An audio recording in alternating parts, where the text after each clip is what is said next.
Job chapter 28. Surely there is a mine for silver and a place for gold that they refine. Iron is taken out of the earth, and copper is smelted from the ore. Man puts an end to darkness and searches out to the farthest limit, the ore in gloom and deep darkness.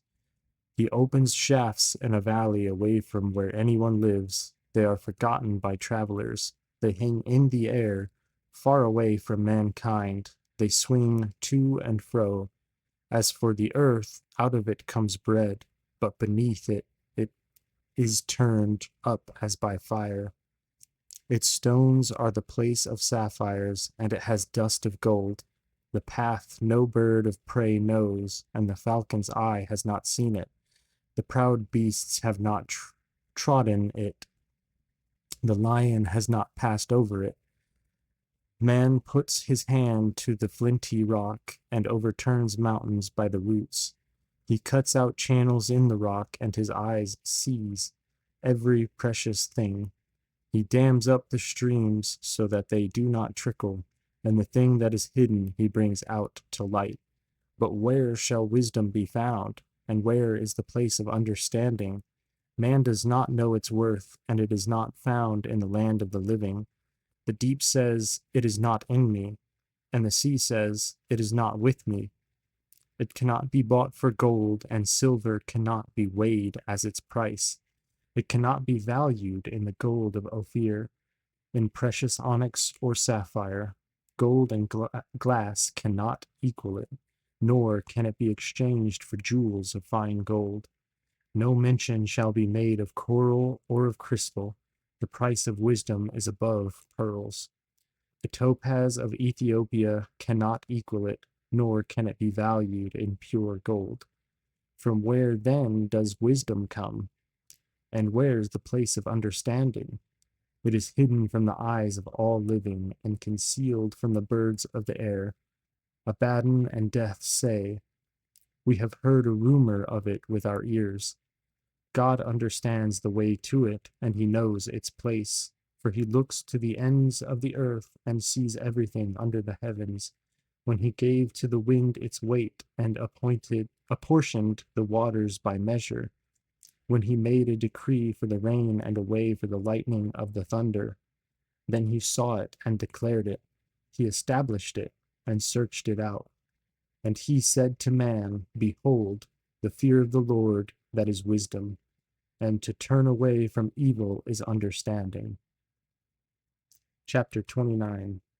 And Job again took up his discourse and said, "Oh, that I were as in the months of old, as in the days when God watched over me, when his lamp shone upon my head, and by his light I walked through darkness, as I was in my prime, when the friendship of God was upon my tent, when the Almighty was yet with me, and when my children were all around me, when my steps were washed with butter, and the rock poured out for me streams of oil, when I went out to the gate of the city, when I prepared my seat in the square, the young men saw me and withdrew, and the aged rose and stood. The princes refrained from talking and laid their hand in their mouth. The voice of the nobles was hushed, and their tongue was struck to the roof of their mouth. When the ear heard, it called me blessed, and when they saw, it approved. But I delivered the poor who cried for help, and the fatherless who had none to help him. Then the blessing of him who was about to perish came upon me, and I caused the widow's heart to sing for joy. I put on righteousness, and it clothed me. My justice was like a robe and a turban. I was eyes to the blind, and feet to the lame. I was a father to the needy, and I searched out the cause of him whom I did not know. I broke the fangs of the unrighteous, and made him drop his prey from his teeth. Then I thought, I shall die in my nest, and I shall multiply my days as the sand. My roots spread out to the waters, with the dew of all night on my branches. My glory fresh with me, and my bow ever new in my hand. Men listened to me and waited, and kept silence for my counsel. After I spoke, they did not speak again, and my word dropped upon them. They waited for me as for the rain, and they opened their mouths as for the spring rain. I smiled on them when they had no confidence, and the light of my face they did not cast down. I chose their way and sat as chief, and I lived like a king among his troops, like one who comforts mourners. Chapter 30. But now they laugh at me, men who are younger than I, whose fathers I would have disdained to set with the dogs of my flock. What could I gain from the strength of their hands, men whose vigor is gone? Through want and hard hunger they gnaw the dry ground by night in waste and desolation. They pick saltwort and the leaves of bushes and the roots of the broom from their food. They are driven out from human company, and they shout after them as a thief. In the gullies of the torrents they must dwell, in holes of the earth and of the rocks. Among the bushes they bray, and the nettles they huddle together. A senseless, a nameless brood. They have been whipped out of the land, and now I have become their song. I am a byword to them. They abhor me. They keep aloof from me. They do not hesitate to spit at the sight of me. Because God has loosed my cord and humbled me, they have cast off restraint in my presence.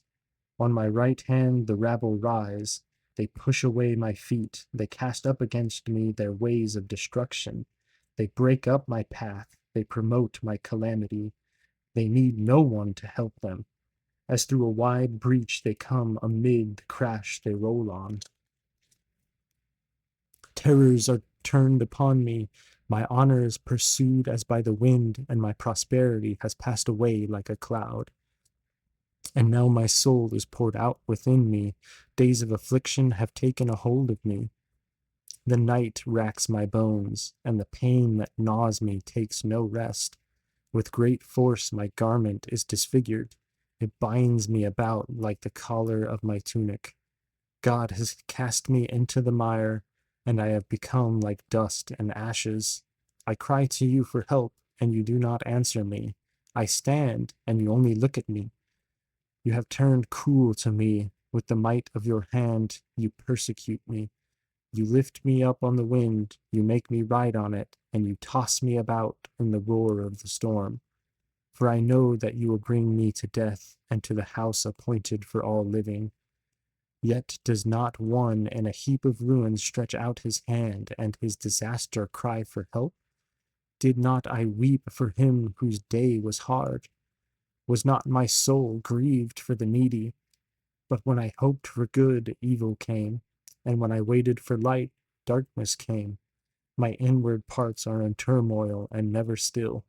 My days of affliction come to me, to meet me. I go about darkened, but not by the sun. I stand up in the assembly and cry for help. I am a brother of jackals and a companion of ostriches. My skin turns black and falls from me, and my bones burn with heat. My lyre is tuned to mourning, and my pipe to the voice of those who weep.